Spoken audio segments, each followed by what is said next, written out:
How are we doing, guys? All Leeds TV, Leeds 0, Sunderland 0, post-match reaction. I just can't emphasise how bad that was. Seriously, I can't emphasise how bad that was. We needed a response tonight.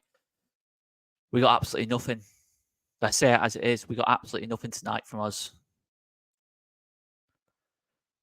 I think that Leicester results at Millwall's frustrated me even more. I mean, that should be a positive thing, but it's annoyed me even more, to be honest with you. The quality of the game was horrific.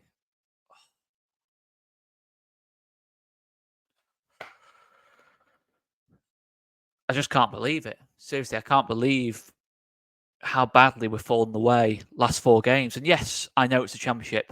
It's the reality of the championship. But it's not just these last 4 games since the international break. It's before that as well. We weren't playing particularly well before that. Let's be honest, pretty much since Huddersfield away, we've kind of been one pace. We got through those games before the international break, but we've not got through these ones since it really, apart from Hull. But there's definitely something that needs answering. We can't just say it's 1 or 2 results. This is quite a long period now where we've not been getting out of first gear, getting out of second gear even. If we're so far off it at this moment in time. Right in the here and now, we are so far off it. It's just so worrying. And we really need to see how things are going to change at this moment in time. And yes, it might sound like an exaggeration, and there will be more perspective as this video goes on. But I have to just say how I feel right now. I think we made the changes too late in this game in terms of the attacking changes. We have been doing that, for a long time now in terms of not making the changes late, but going for it late on. In terms of we went to quite an aggressive 4-1-4-1 late on, Perot and Rutter in the 10s, and Joseph up top. But it just felt too little too late, those particular subs. And we can have no complaints, not only tonight, despite how diabolical the refereeing was tonight and has been for pretty much all season, let's be honest. We can't have any complaints. We didn't deserve to win the game, even allowing for probably 2 of the most blatant penalties you'll ever see. I mean, that one on Rodon, handball and the foul. Again, we can't have any complaints, though. As frustrating as these things are, we didn't do enough to win tonight. We've not done enough in the last 4 games, especially. And we got away with it, if anything, against Hull. And in the grand scheme of the season, we could easily still finish on, in the late 90s points wise and miss out on the top 2.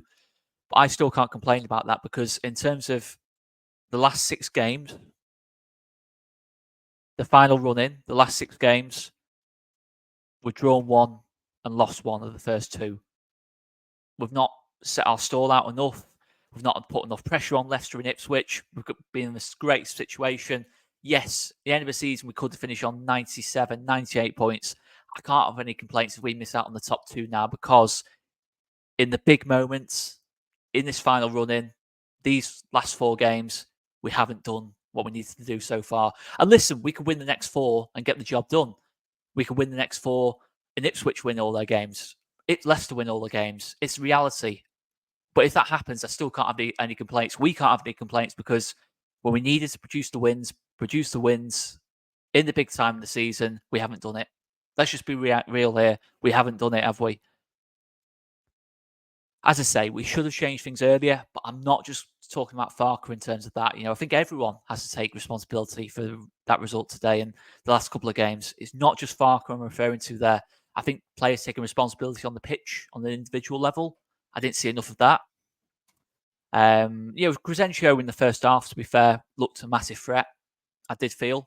And as the game went on, obviously he has a great effort with that free kick. He felt like our biggest threat, as he has all season pretty much. I just didn't see enough. I didn't see a Pablo Hernandez or a Gordon Strachan or a Jermaine Beckford. The players in the last couple of promotions and title wins who've really stepped up in the big moments. I didn't see that enough tonight. Defensively, Rodon and Ampadu, superb as always. But we needed something more in that final third. We didn't get that today. We didn't get that magic in the final third. We didn't get that player who really took the game by the scruff of the neck. Somerville tried, but ultimately couldn't do it.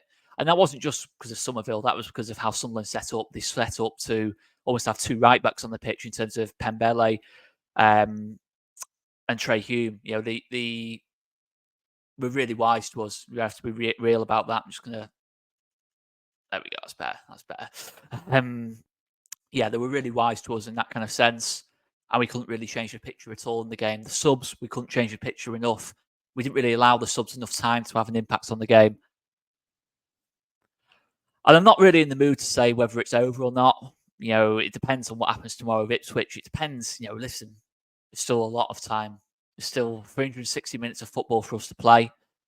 And if Ipswich lose tomorrow, it's back in our hands again. So it's just the reality of the Championship, isn't it? But everything I've said so far has been pretty much the same as Coventry. We haven't had that magic in the final third. That player in the middle of the park who's really took the game by the scruff of the neck, controlled the game and had us on the front foot, changed the tempo and just changed the picture of the game a little bit. We haven't had enough of that tonight. We've had it all season, really, where we've had players who different players have stepped up at different times. Dan James had a period where he was really stepping up. Jorginho Rutter was. Somerville was. Eli Gruev at times this season's been absolutely superb. Kamara, in terms of before Christmas, at times individuals have stepped up in key moments, but in the last 4 games or so, outside of Somerville, and Somerville, it can't just come down to Somerville. Other players have got to step up as well. We haven't had enough of that at all.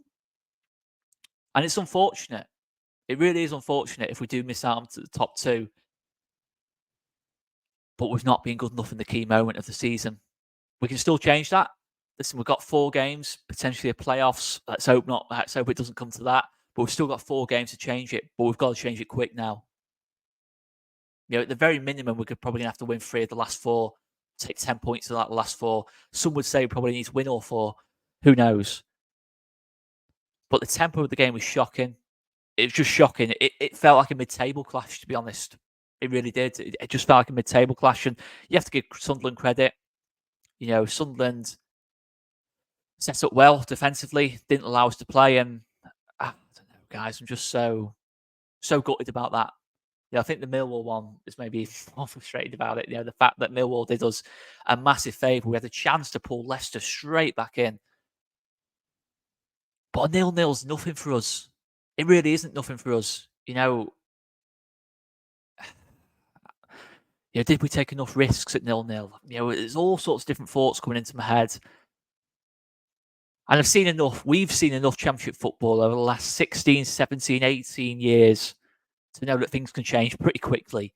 When we calm down, which will take a while, when it comes to this time tomorrow, we could be reacting to Ipswich failing to beat Watford, and then the picture's changed again. Or Ipswich could win. Who knows? But at this level, things can change very quickly. At one point, it looked like Leicester out of it. At one point, it looks like Southampton were going to win the league by 120 points. At one point, it looked like Ipswich were out of it. At one point, it looked like we were totally out of it. Things can change very, very quickly. But it really, really, really, really was ours for the taking that today. The door was open. We just didn't walk into it. Sunderland were in such a lack of confidence at this moment in time. Yes, they've kept a few clean sheets.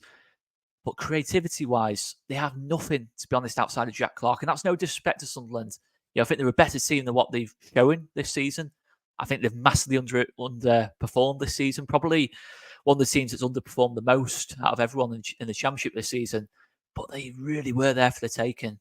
Blackburn put 5 past them. And yes, it's a different game against Blackburn, etc., etc.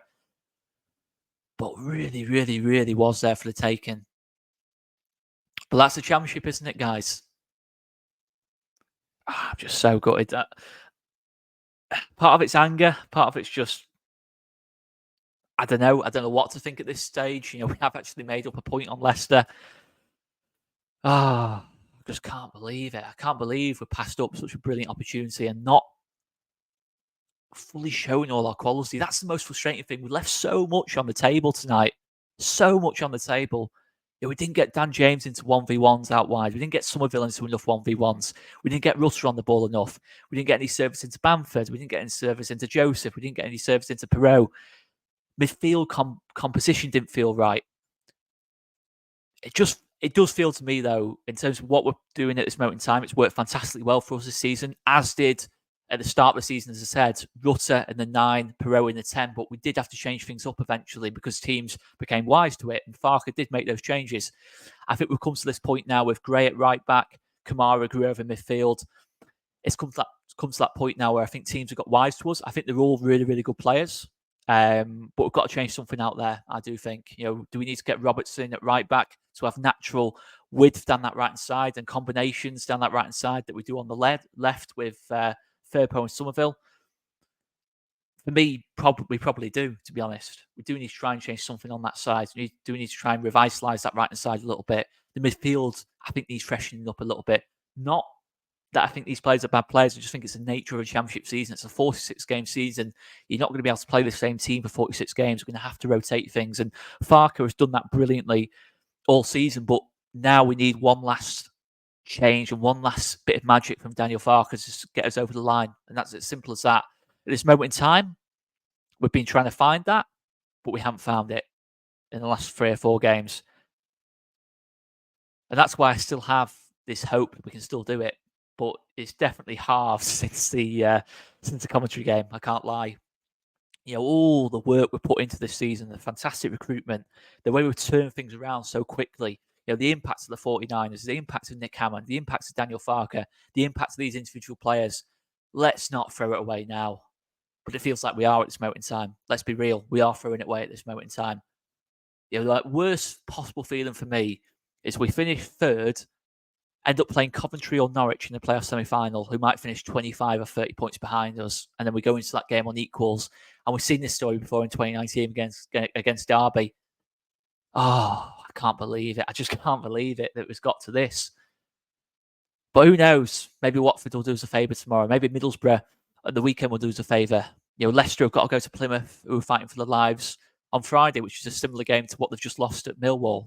Quite a quick turnaround for them. Let's see. But Blackburn, no exaggeration now, is must win. Absolute 100% slam dunk must win. Must win. No matter what the results are elsewhere, because the results have gone for us. Let's not forget the results have gone for us in the last couple of weeks. That's why we can't have any complaints if we miss out on things. The only thing that's cost us top 2 right now is ourselves. The results are going for us. We've just got to take things into our own hands. Defensively, Ampadu and Rodon. I mean, how good was Ampadu today, considering he probably wasn't at full fitness?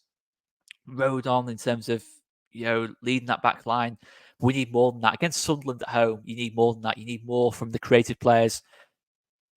Just a combination of things, isn't it? But we do miss that Pablo Gunn-Strachan 2020, 1990 promotion type difference maker. Beckford 2010. We are missing that bit of spark at this moment in time. We've got the players who can do it, but we need to get that right balance to get the best out of these individuals, because at this moment in time, it feels like we're being sussed out a little bit. And that's happened before this season, and we responded well, but we've got to respond well again. So frustrating.